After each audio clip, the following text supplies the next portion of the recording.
Here's the top stories for January 17th. Tropical storm Ada displaced nearly 300 individuals and paralyzed sea travel across several regions that left around 8,800 passengers stranded in ports nationwide as weather conditions worsened on Saturday, January 17th. Authorities were also validating 2 reported deaths in Matnog, Sorsogon following a landslide. According to data from the National Disaster Risk Reduction and Management Council, as of 8 a.m. on January 17th, 120 families, or 297 individuals, were affected in Caraga, particularly in Agusan del Norte, where evacuation centers were activated. The NDRRMC said it was validating reports that 2 individuals died after a landslide that struck Barangay Bari Is in Matnog, Sorsogon, on Saturday midnight. According to the Philippine Coast Guard, sea travel took the heaviest blow as 40 ports suspended operations across Central Visayas, Eastern Visayas, Bicol, and Northeastern Mindanao. A total of 8,827 passengers were stranded along with 3,089 rolling cargos, 24 vessels, and 7 motorboats as of 12 noon.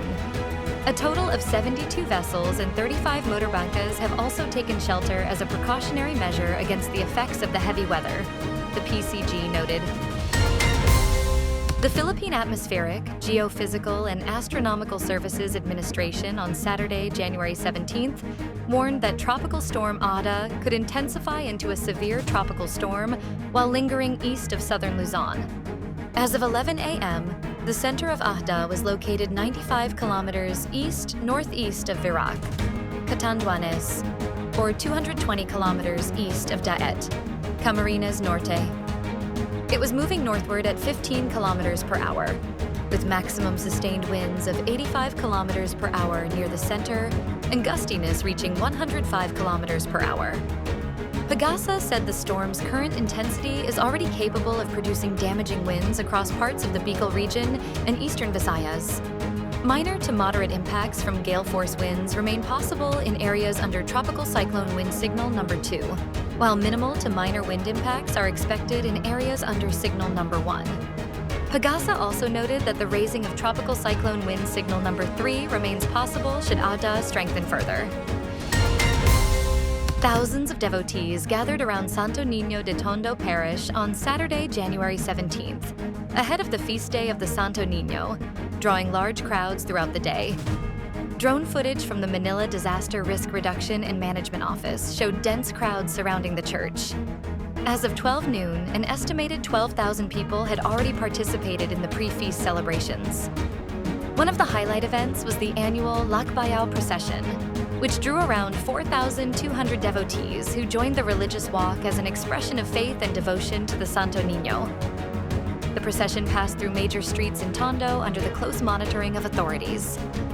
Personnel from the Manila DRRM office, the Philippine National Police, and barangay volunteers were deployed to manage crowd flow and ensure public safety throughout the activities.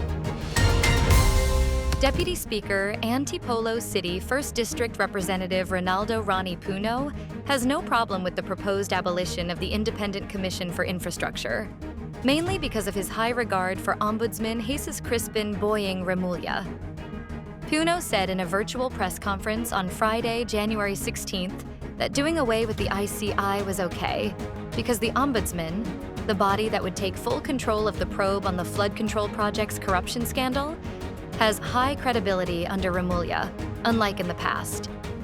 The existence of the ICI has been peculiar since it was created by Malacanang last year for the purpose of investigating the flood control project's mess. Observers pointed out that it duplicated the task of the Ombudsman, and in an inferior manner at that, since it was merely a recommendatory body. Puno said this concurrent jurisdiction on the issue created confusion. Puno said it would be better to stick to what the Constitution indicated. After all, the ICI has done its job to investigate the anomalous flood control projects and has submitted its findings to the Ombudsman. The ranking Solon has described Remulla as someone who doesn't back down. Alex Eala was hailed as women's champion in this year's Kooyong Classic in Melbourne, Australia on Friday, January 16th.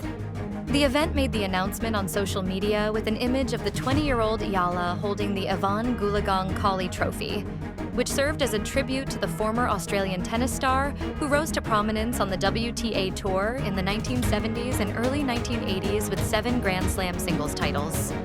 The one-time WTA 125 champion took home the trophy after she outshone a new 2024 Paris Games silver medalist Dana Vekic of Croatia, 6-3, 6-4. Eala is currently ranked number 49 in the WTA, should use the victory as a motivation for her maiden main draw appearance in the Australian Open starting this weekend. Stay updated with the latest news. Visit our website at www.mb.com.ph or follow us on social media. Thanks for tuning in to the Manila Bulletin Daily Rundown.